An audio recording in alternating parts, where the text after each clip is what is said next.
way in understanding the Secret Doctrine, and that is a new mode of thought, awakening a new mode of thought. Can I turn that? Is that all right? That we have to really understand that this is not a book to be read as many other books are simply read. That is to say, you can, of course, go from page 1 to the end of, let us say, volume 1, and that has a certain value, at least to see what is there. But it does not really give you the coherent picture that perhaps reading other kinds of books, other textbooks, for example, will give you. So I think it's important that we consider what is that mode of thought, that it's designed to stimulate and awaken in us a deeper insight, a deeper understanding. And then yesterday, we looked a little bit at the scope and structure, the way in which the books are put together, and something of the sources, simply because I think it's important to realize what is the background of this. That is to say, it's not a PhD thesis that has been presented. It's not an academic work in that sense of a work that has been put together. I think one needs to, of course, be familiar to some extent with, therefore, the way in which it is presented. Volume 1, as we've said, deals with cosmogenesis. Volume 2 with anthropogenesis. So I will be looking this morning a little bit at some of the basis of Volume 1. That is what I call the cosmogonic process. Now, as we've already mentioned, and one can very easily, looking at the table of contents, begin to recognize this, one begins to see what HPB has done. Perhaps we should point out that at the very outset she has indicated what the aim of the work is, and this is in her preface. She says the aim of this work may be thus stated: to show that nature is not a fortuitous concourse of atoms. And she has put that in quotations, which indicates that she has taken it, although she doesn't say the source, but she has taken it from someone, and that this was, to a large extent, the mindset of the time in which she was writing, that indeed the universe is simply a happenstance. It came of it's a fortuitous concourse of atoms, which someone has said may be likened to the fact that an explosion in a print factory would have produced the works of Shakespeare. And one can say that this is very much what was the attitude in the last century, that just a kind of explosion, original atomic structure would produce an ordered universe, an ordered system. So to show that that is not true, and to assign to man his rightful place in the scheme of the universe, man becomes central, not in terms of the human, you and I, but rather that it is the pattern, the archetypal pattern of the human. And that pattern is focused at manas, or mind. That this is what distinguishes the human. This is the human stage. To rescue from degradation the archaic truths, which are the basis of all religions, we discussed that to a certain extent, and to uncover, to some extent, she says, the fundamental unity from which they all spring. That also we have dealt with. Finally, to show that the occult side of nature has never been approached by the science of modern civilization. So we have her aim very clearly stated there in the preface. She then, as we know, gives a proem in which she sets forth the fundamental propositions, which we've already referred to, and then she bases the whole cosmogonic process on this remarkable work known as the Book of Xian. and gives us 7 stanzas. This is interesting, and we'll look at it a little bit further this morning. She gives 7 stanzas, but indicates that about 11 stanzas are omitted from this early section of the book, which indicates that there is a certain rightness, shall we say, in the number 7, and I think refers to the 7 stages of the cosmogonic process, which we'll look at in just a moment. So she uses these, as it were, as devices. That is, they are sutras on which to build commentaries, which she gives, commentaries that then define more closely what is meant by the sutra or the particular stanza. That constitutes the first part of volume 1, and indeed further stanzas comprise the first part of volume 2. We'll look at that tomorrow. Then she has 2 further parts in each volume. Part 2 of volume 1 deals with the evolution of symbolism in what she says in its approximate order, that there is an order to symbolism. I think we don't often come back to the table of contents and look at the actual words that she uses in our study. And these several sections, there are 15 sections, deal with then the development of symbolism, but that there is an order to symbolism. Again, it's not just a happenstance. And in its approximate order, she says, so that I think one can read these sections and begin to see that there is a relationship between the various sections. The third part of volume 1 then is focused on science, because science was becoming to be the dominant theme, remember. So that while one of her aims has been to show that in religion, as she has put it, you see, she stated here, that within the to rescue from degradation the archaic truths which are the basis of all religions, her focus really is going to be to speak to the mode of thinking that was becoming dominant at her time. And so the third section, science and the secret doctrine contrasted. And here one may say, well, science has changed so much, we don't need to read this anymore.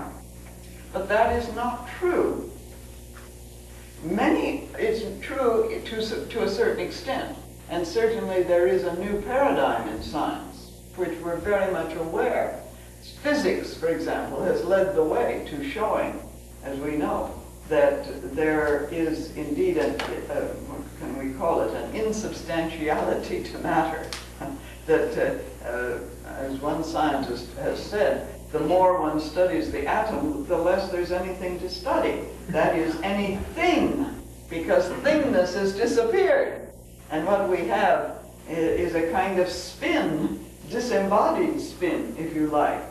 So the more one pursues it, the less there is of thingness to examine. But on the other hand, she refers a great deal to a scientist who has had a profound effect on the development of science in this century, and that was Sir William Crookes, who was, of course, a theosophist. But it's an interesting point that she does demolish, of course, with great skill, much of the mechanistic and materialistic science of her time. And so today I want to turn then to this whole area of the cosmogonic process and begin to see it in another term, a way of thinking that is coming very much into focus today, and that is what we can call mythological thinking. The importance of myth. And so creation myths and occult cosmogony, and then tomorrow we will look at the that the whole anthropogenesis, the anthropogonic process, which reflects the cosmogonic, is in a sense myth. Now, what is myth? As I've said, there are many ways we can approach the secret doctrine. HPB herself says that one of the modes is parabolical, you remember, or allegorical, which is mythological. So that we can see the secret doctrine as revealing those universal principles which govern existence. And we've already mentioned them, I'll just repeat them. These fundamental universal principles. A reality, fundamental, absolute reality underlying all existence, non-material, a non-material reality. The periodic manifestation of that reality in what we can call the spatio-temporal exhibitions, which we call universes and existent beings and so on. A periodical manifestation of it. An appearance of it. It comes forth as an appearance. So from the non-material, which is you can say chaos in its primary sense, not confusion. Chaos we often think of as confusion, but chaos is the container, the primordial absolute reality, which then reflects itself in cosmos, which is its appearance. And as many of you have heard me say, if you look at language, it's very interesting because the word cosmos is indeed the same word we have in cosmetic, which is the appearance, which is beauty, which is the made-up beauty, but it is the orderliness which emerges from chaos. So it's a periodic manifestation, which the Hindus call Maya. That is an appearance. Not that it's not there, but it is only the appearance of the ultimate reality.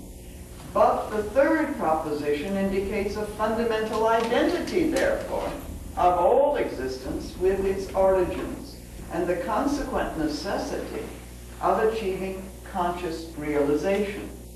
But we can also study the secret doctrine, or look at it, as the primary myth of our being. And perhaps because I'm fascinated with mythology, with metaphor, and it's amazing how our language reflects all of this. Our language always does.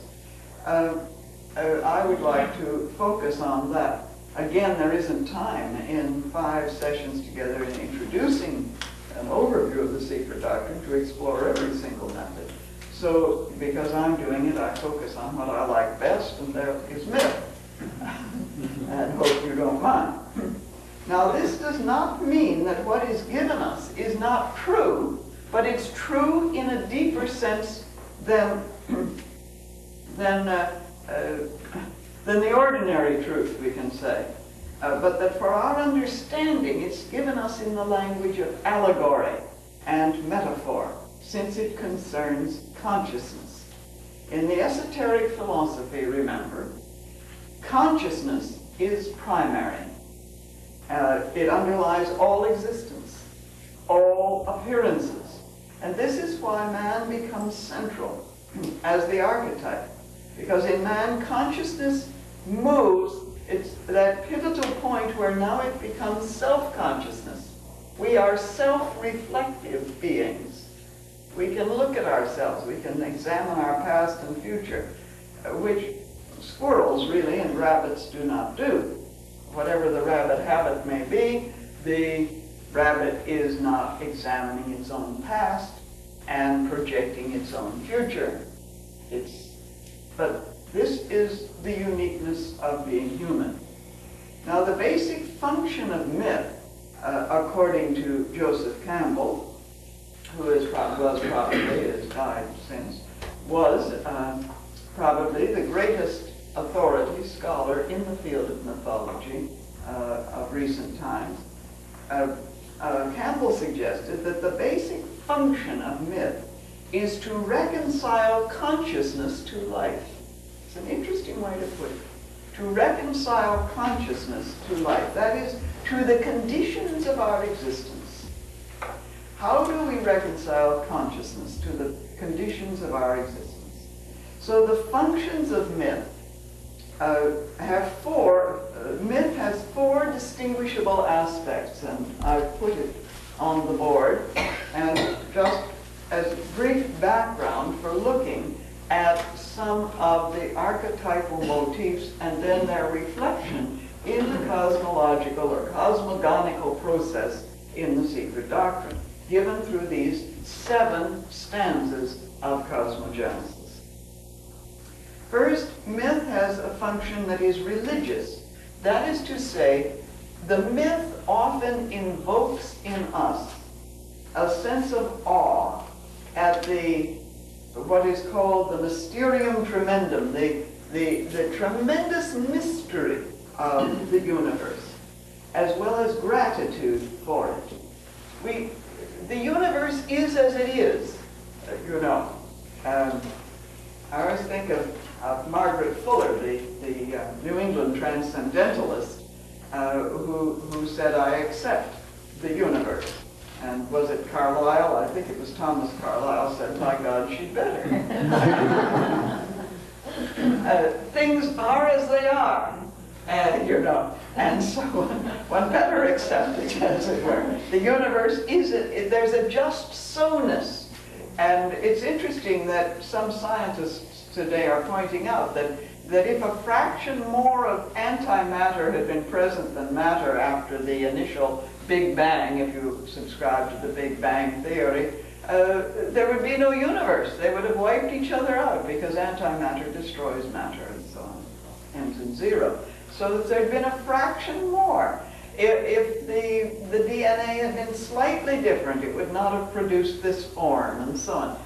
There's so many things that if the slightest bit had been changed, you know, temperature, for example, is as it is, the ranges of temperature and so on. So there is this religious aspect that invokes the myth invokes awe and gratitude. There is the scientific function of myth, in that it reads the cosmic image of the universe and suggests that there is indeed a cosmic image which again is a just so-ness. A quest book that has been to me, a very insightful book, one of the finest ones that has, I think, been written, is the work by Dr. John Hitchcock, Atoms, Snowflakes, and God.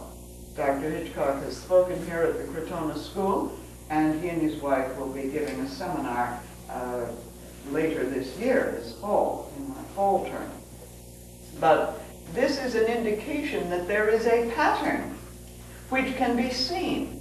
The pattern of the snowflake is hexagonal, the pattern of the hydrogen atom is hexagonal, and indeed the God image, as Carl Jung discovered, is usually hexagonal. There is a pattern. Now, within that pattern there are differences, there are deviations. There's a pattern for the human being, you see. I mean, we all have 2 eyes, 2 ears, a nose, a mouth, but no 2 faces are precisely the same. It's amazing what can be done with this pattern, isn't it? Absolutely incredible as you look around this room what can be done with that pattern. But it's a fundamental pattern. And the eyes are in a certain horizontal field. And there is a certain pattern of a relationship, measurable relationship, between the horizontal field and the vertical field of the ears. There is a relationship.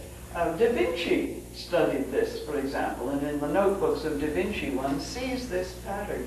There is a very interesting book called The Power of Limits, which shows these patterns that are throughout nature, you see.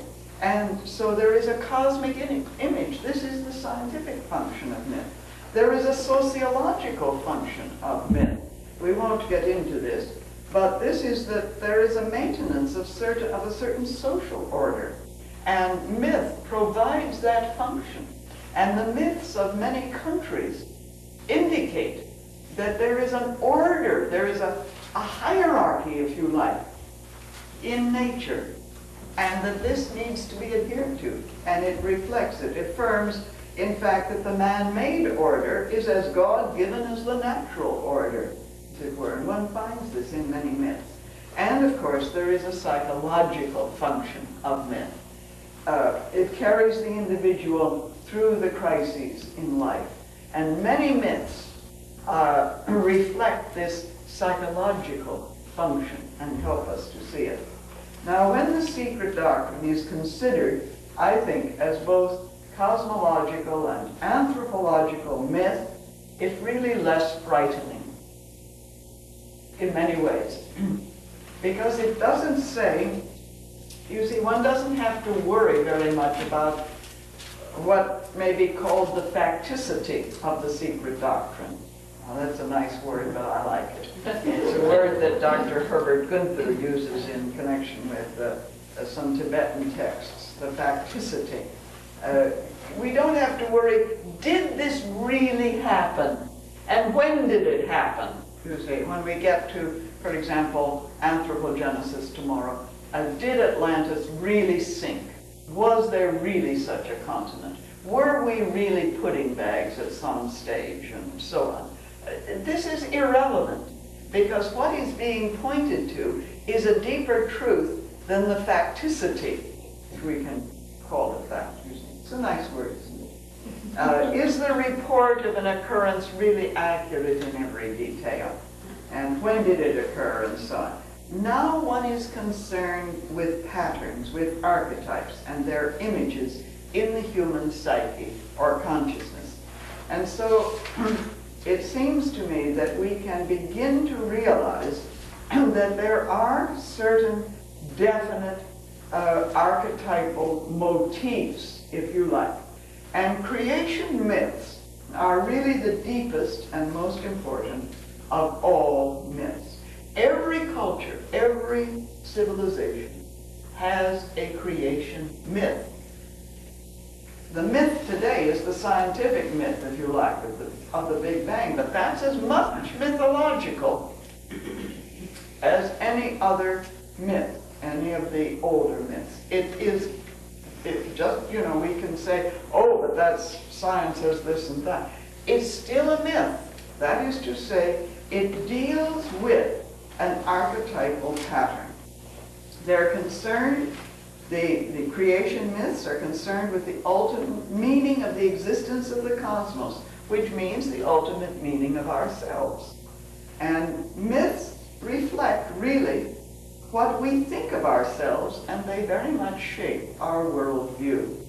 Many of the elements found in the old creation myths seem rather weird and certainly very abstract, quite alien to us who pride ourselves on the development of rational consciousness, the rational side, but that they point to certain archetypal patterns. And so I'd like to look at these in terms also of the Secret Doctrine, if we can. And we can list a number of them. Put it in blue, why not? We have color on the video, so why shouldn't we have color on the board? All creation myths deal with an unknown. A kind of original beginning, a mystery in the true sense. It's fundamental. A kind of, as we've said with regard to reality, which is the first fundamental proposition of the Secret Doctrine, HBB talks of its unknowability. That is, the mind cannot really comprehend it. And yet it is experienceable. And so to get this across, almost all myths begin with a marvelous, there's a kind of formula for them, once upon a time. You know? And that's any time. Any time. Once upon a time. The great Jewish theologian, Dr. Martin Buber, suggested that it really has to do this in the beginning with, for the sake of a beginning, one has to start somewhere. If I'm going to tell you a story, and we do this with children, you know, if we're going to tell a story, we always start in some way with this formula, once upon a time. And the great student of comparative religious studies in our day, Mircea Eliade, said that this is the fundamental formula to get past the fact that there may be no beginning, or that the beginning is always now, once upon a time. It's a sacred time. It's a time which is not clock time. It's not, at 10:25 a.m. this happened, sort of thing. It's any time which is no time. It's mythic time.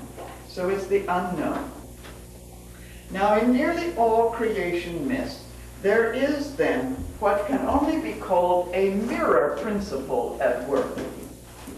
And this is one of the great archetypes. That is, there's a repeatability. Once upon a time, the eternal parents, in fact, the stanzas begin, the eternal parent space, who had slumbered once again, wakes up. So this is repeated at level after level. What happens in the universal mind, for example, is repeated at all subsequent stages. We see this principle, this mirror principle at work in many external rituals. When one lays the foundation of a house, for example, or a building, one is recreating the world.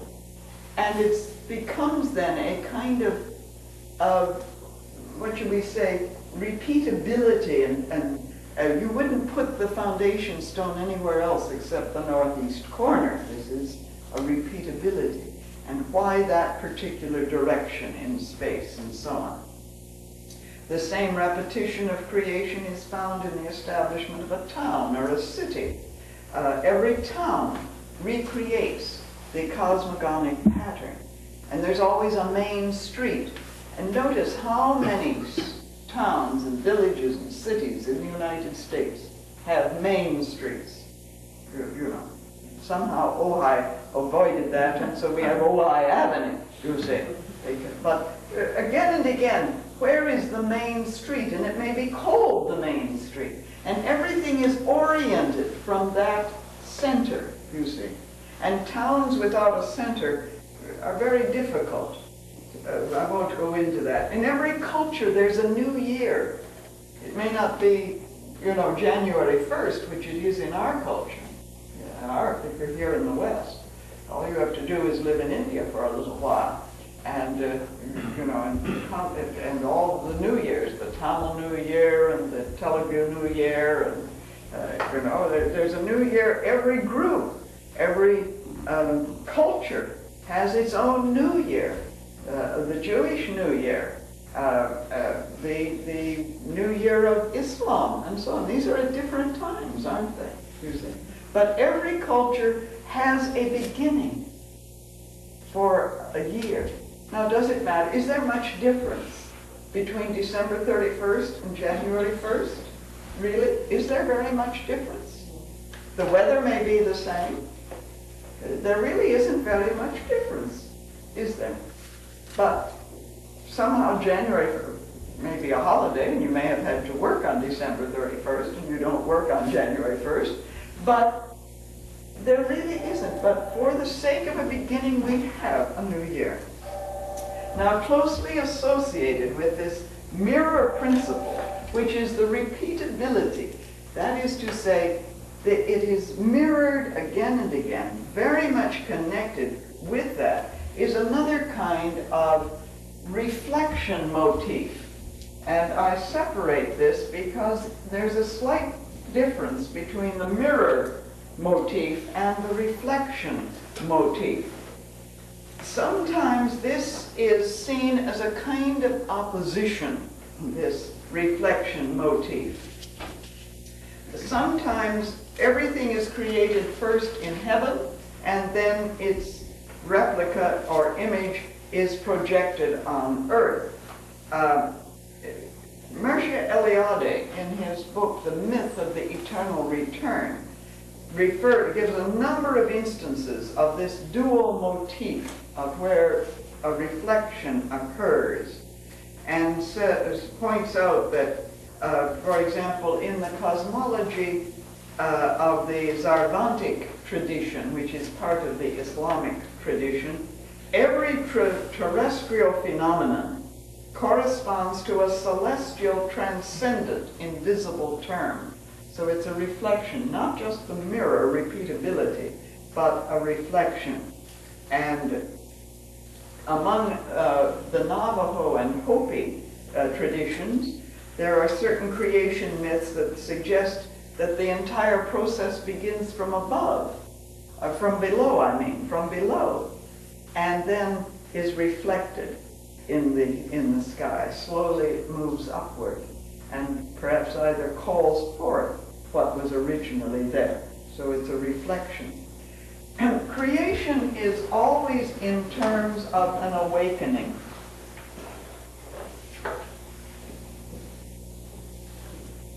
And this almost always, and this of course is very much in the Secret Doctrine. One has it, for example, at the third, well, we have it at the very beginning. The eternal parent, wrapped in her ever invisible robes, has slumbered once again. Now, the very fact that it says slumbered once again is going to imply what? She has slumbered. Not only that she slumbered before, but that she's going to awaken, doesn't it, you say? Is it like a rebirth? So it's like a rebirth, yes, very much so. And we have then, in the third stanza, the last vibration of the seventh eternity thrills through infinity. The mother swells, expanding from within without. The vibration sweeps along, and so on. So that there is now an awakening. A real awakening begins to occur. And this awakening, it can be a deliberate awakening, or it can be a kind of awakening by accident. And there are some mythologies that have it very amusingly, almost by accident. There's a great myth in the Winnebago Indian tradition. The Winnebagos were, of course, in our north central states, Wisconsin, Minnesota, through there, the Winnebago Indians. And there's a creation myth in the Winnebago mythology, always been one of my favorite ones, which begins, in the beginning, you see, once upon a time, in the beginning, the earth maker was sitting in space when he came to consciousness, and there was nothing elsewhere. So it's a kind of, he wakes up and there's nothing around, you see. So again, this awakening. And there are many myths where it's a kind of stumbling on to something. The creator stubs his toe and becomes aware that there is something, so he has to do something about it, sort of thing. An emergence from a state of slumber. This indeed we have in the Secret Doctrine. We have the mirror principle, we have the repeatability in the densification of the fields, which are the planes of existence. The reflection principle. Man is the reflection of the Creator. You see, so again and again there is the reflection principle. And in many myths there's the motif of the twin creators.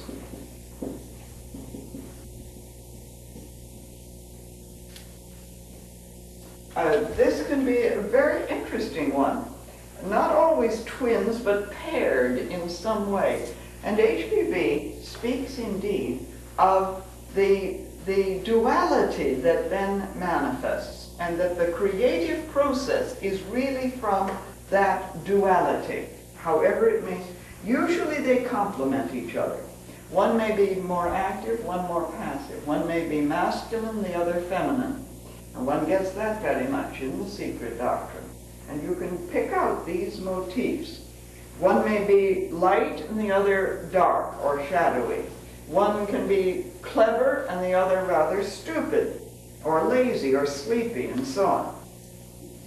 One of the North American Indian tribes has a marvelous myth, a delightful story, that of creation, which is the story of Coyote and Silver Fox. A silver fox created by thinking, and Coyote went to sleep while all this was going on. And when Silver Fox had finished getting everything created, he wakes up Coyote. And what does Coyote do? The amusing thing is that he begins to eat up everything that Silver Fox has created. And that's very interesting. There's a tremendous truth wrapped in that amusing incident, because in East Indian mythology, not North American, but Indian mythology, it is Kali, for example, or time, that eats up creation, you see. And what do? We assimilate our world, which is the same thing as eating it. And we are all of the time eating our world. We bring everything into conscious realization, that is. A variation on this motif is found in myths that speak of a third, and one gets this, that there is a watcher in the background, as it were, who remains in the sky and does not take part at all in the creative process. Another archetypal motif very much found is what we can call the Deus Faber. That is the worker, the maker, Faber, the creative deity as the creative principle as an artisan or architect who creates the world on the analogy of some skill or craft. And in the Secret Doctrine, for example, in the stanzas, we have the concept of the architect and the builders. And there are numerous builders, you see. There's a whole host of builders. Well, it's necessary if you're going to get a universe as complicated as we seem to have. You've got to have a lot of builders. If it's going to be a simple little structure, a wooden hut, you don't need quite as many builders, perhaps. And sometimes the very list of the builders gets complicated in the Secret Doctrine. We have it in Egyptian mythology, where the god Ptah is said to have created the world on a potter's wheel.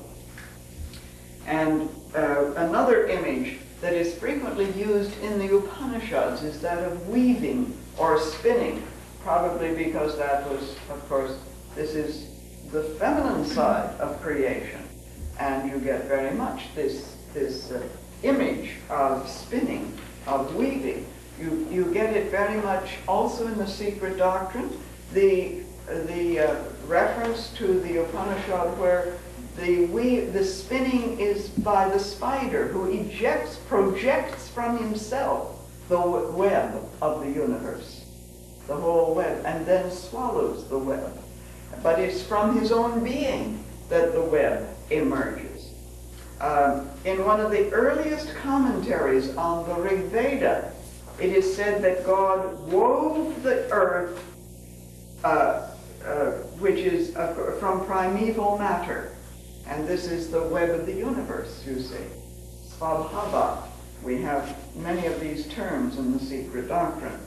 As weaving, of course, is usually associated with feminine activities, this motif is found in those myths which really show the creative principle as feminine, you see. We have the myth of the goddess Nemesis in Plato's Timaeus, where it is said she sits in the center of the cosmos, and the axis of the cosmos spins around it in her womb like a spindle. There's a wonderful verse in the Rig Veda, even as a smith, the Lord of prayer together forged this universe. In the earliest ages of the gods, from what was not, arose what is. So the picture of the smith forging the universe. And elsewhere in the Rig Veda, the creative principle is spoken of as a carpenter. And it's rather interesting. Mythologically, why was Jesus the son of a carpenter? You see, because he is the son of that creative principle, which we all are, and we build. And in the light of Asia, the concept of many a house has been built which has held me, and so on. So that this is interesting. In some myths, the work is too hasty or it's incomplete, and so creation sometimes presents problems. There's a marvelous Islamic text about the creation of Adam, in which it is said that when Adam was created, he lay around for 80 years as a simple clump of clay. The creative principle put together this clump of clay, which lay there for 80 years. Then Allah gives him human shape, but a soul is still lacking. So he lies around for another 120 years. These numbers are rather interesting in terms of that particular cosmology. And then Allah breathes a breath of life into the human shape, but it doesn't quite fill it. And so Adam wanted to stand up. He wasn't able to do so, so he falls down again. And this is interesting in terms of the growth, you see. For example, the early developmental stage, which is called the first root race, is merely the pattern, a kind of lump of clay, which is simply the pattern, no life in it. But then it's shaped in the second. It's only in the third that there begins to come some life energy, but it's not able yet to stand up. These are mythological themes, really. One can begin to see them. And so it's only later that he's able to stand up with the infusion of manas, if you want. And so the Quran has it, man was created in a hasty manner. And HPB in one place tells us that man was not created this complete being he now is. No, indeed not. So we have these reflections in what HPB is telling us. It's mentioned in a text of the Midrash, one of my favorite stories. But I think I'm going to quit at this point and leave that story for after the break.